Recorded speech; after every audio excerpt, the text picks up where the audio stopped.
নমস্কার। ইলেকট্রিক্যাল অ্যাক্সিডেন্টের ক্ষেত্রে প্রতীক্ষামূলক বিশ্বস্থা এবং এই ধারণার এই অ্যাক্সিডেন্টে প্রয়োজনীয় স্টেপ সেশনে সকলকে স্বাগত। এসো সেশনটা শুরু করা যাক।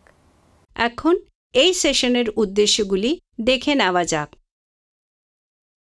এই সেশনের শেষে আমরা ইলেকট্রিক শক সংজ্ঞায়িত করতে, ইলেকট্রিক শক প্রভাব সংজ্ঞায়িত করতে, ইলেকট্রিক শকের সময় গৃহীত পদক্ষেপগুলি সংজ্ঞায়িত করতে, ইলেকট্রিক্যাল ইকুইপমেন্টের চারপাশে নিরাপত্তা ব্যবস্থা সংজ্ঞায়িত করতে, লাইভ ইলেকট্রিক ওয়্যার থেকে একজন ব্যক্তির সংযোগ বিচ্ছিন্ন করতে সক্ষম হব। প্রথমে এটা বোঝা যাক ইলেকট্রিক শক কী বোঝায়।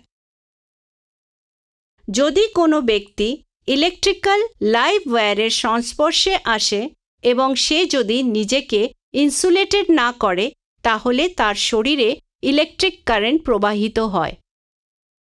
ইলেকট্রিক শক মানুষের শরীরের কিছু অংশ এবং কখনো কখনো এমনকি ব্যক্তির জীবনের জন্য বিপজ্জনক হতে পারে। ইলেকট্রিক শকের তীব্রতা নির্ভর করে শরীরের মধ্যে দিয়ে প্রবাহিত কারেন্টের মাত্রা, কতক্ষণ কারেন্ট শরীর দিয়ে প্রবাহিত হচ্ছে তার উপর। সুতরাং কারেন্ট যত বেশি হবে বা যত বেশি সময় ধরে থাকবে, শকের আঘাত তেমন হবে। এছাড়াও অন্যান্য ফ্যাক্টরস যা শকের তীব্রতাকে প্রভাবিত করে সেগুলি হল শকপ্রাপ্ত ব্যক্তির বয়স, পারিপার্শ্বিক আবহাওয়ার অবস্থা, মেঝের অবস্থা ভিজা বা শুকনো, ভোল্টেজ এবং কারেন্ট লেভেল, বিভিন্ন ইকুইপমেন্টের ইনসুলেটিং প্রপার্টি। এরপর ইলেকট্রিক শকের প্রভাব বিষয় শেখা যাক। ইলেকট্রিক শকের প্রভাব বিভিন্ন মানের কারেন্টে পরিবর্তিত হতে পারে।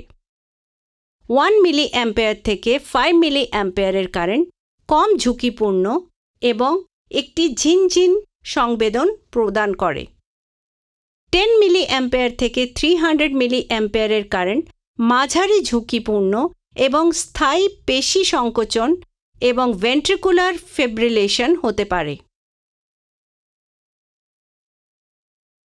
300 মিলি অ্যাম্পিয়ার এবং তার বেশি কারেন্ট উচ্চ ঝুঁকিপূর্ণ এবং এটি ডিফিব্রিলেশন এবং পুড়িয়ে দিতে পারে।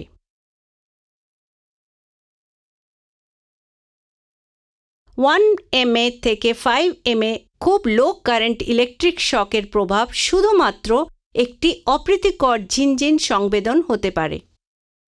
কিন্তু এই শকই কারো ভারসাম্য হারাতে এবং পড়ে যাওয়ার জন্য যথেষ্ট হতে পারে, যার ফলে দুর্ঘটনা ঘটে। 10 মিলি অ্যাম্পিয়ার থেকে 300 মিলি অ্যাম্পিয়ারের উচ্চতর কারেন্ট লেভেলে পেশিগুলি সংকুচিত হতে পারে এবং ব্যক্তি নিজের থেকে যোগাযোগ বিচ্ছিন্ন হতে অক্ষম হয়। সে অজ্ঞান হয়ে যেতে পারে, এমনকি হৃৎপিণ্ডের পেশিও সংকুচিত হতে পারে। 300 মিলি অ্যাম্পিয়ার এবং তার উপরে অত্যধিক কারেন্ট লেভেলে শকপ্রাপ্ত ব্যক্তি তার পা ছিটকে যেতে পারে এবং প্রচণ্ড ব্যথা অনুভব করবে এবং সংযোগের স্থানে পুড়ে যেতে পারে। এটি বেশিরভাগ ক্ষেত্রেই মারাত্মক। ইলেকট্রিক শকের ক্ষেত্রে প্রয়োজনীয় পদক্ষেপগুলি শেখা যাক।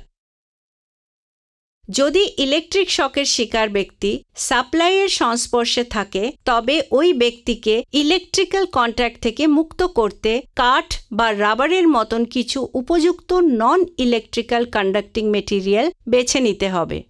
ইলেকট্রিক পাওয়ার সুইচ অফ করো, নিজেকে ইনসুলেট করো এবং ইলেকট্রিক্যাল কন্ট্যাক্ট থেকে ব্যক্তিকে দূরে টেনে আনো। অথবা ইলেকট্রিক প্লাগ থেকে মেইন সরিয়ে ফেলো। আক্রান্ত ব্যক্তির সাথে সরাসরি সংযোগ এড়িয়ে চলো। রাবারের গ্লাভস না থাকলে শুকনো কাপড় বা পেপার হাতে পরে নাও।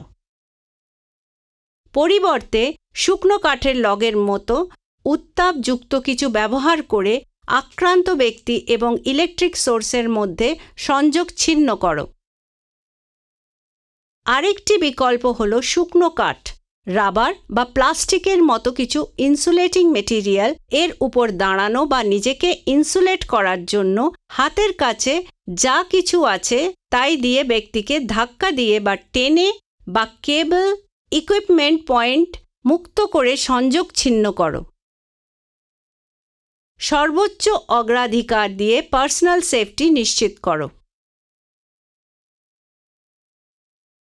আক্রান্ত ব্যক্তি যদি একটি পোলে বা উঁচু জায়গায় কাজ করে তাহলে তাকে পড়ে যাওয়ার থেকে রক্ষা করার জন্য উপযুক্ত ব্যবস্থা নাও, বা সে পড়ে গেলেও অত্যন্ত নিরাপদ স্থানে যাতে পড়ে সেটা ব্যবস্থা করো। এখন ইলেকট্রিক শক পাওয়া ব্যক্তির চিকিৎসা বিষয়ে জানা যাক। স্টেরাইল ড্রেসিং করে পোড়া স্থানে ঢেকে দাও। যত দ্রুত সম্ভব ডাক্তারের সাহায্য নিয়ে চিকিৎসা করো।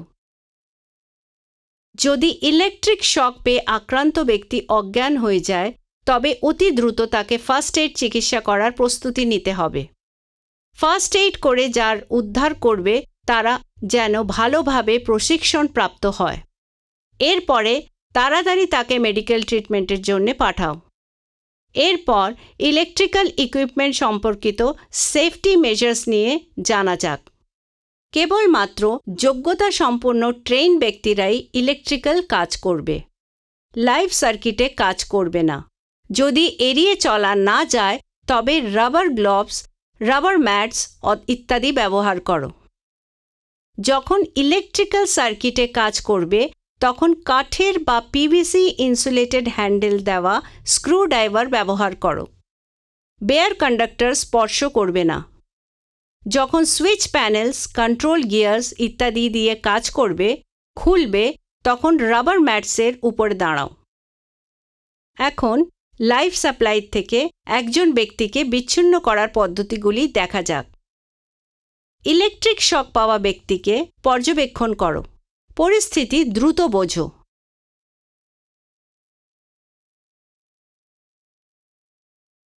লাইভ ইকুইপমেন্ট বিচ্ছিন্ন করে বা ইনসুলেটিং মেটেরিয়ালের কোনো আইটেম ব্যবহার করে আক্রান্ত ব্যক্তিকে নিরাপদে সরিয়ে আনো। আক্রান্ত ব্যক্তিকে নিরাপদ স্থানে নিয়ে যাও। আক্রান্ত ব্যক্তির স্বাভাবিক শ্বাস প্রশ্বাস এবং অজ্ঞান কিনা পরীক্ষা করো। অবস্থার উপর ভিত্তি করে প্রশিক্ষিত উদ্ধারকারীর দ্বারা ফার্স্ট এইড চিকিৎসা করো এবং অবিলম্বে তাকে মেডিকেল ট্রিটমেন্টের জন্য পাঠাও। আক্রান্ত ব্যক্তিকে সুস্থ করে তোলার জন্য প্রয়োজনীয় সতর্কতা পূর্বে আলোচনা করা হয়েছে। সংক্ষেপে আমরা যা শিখলাম: ইলেকট্রিক শকের সংজ্ঞা,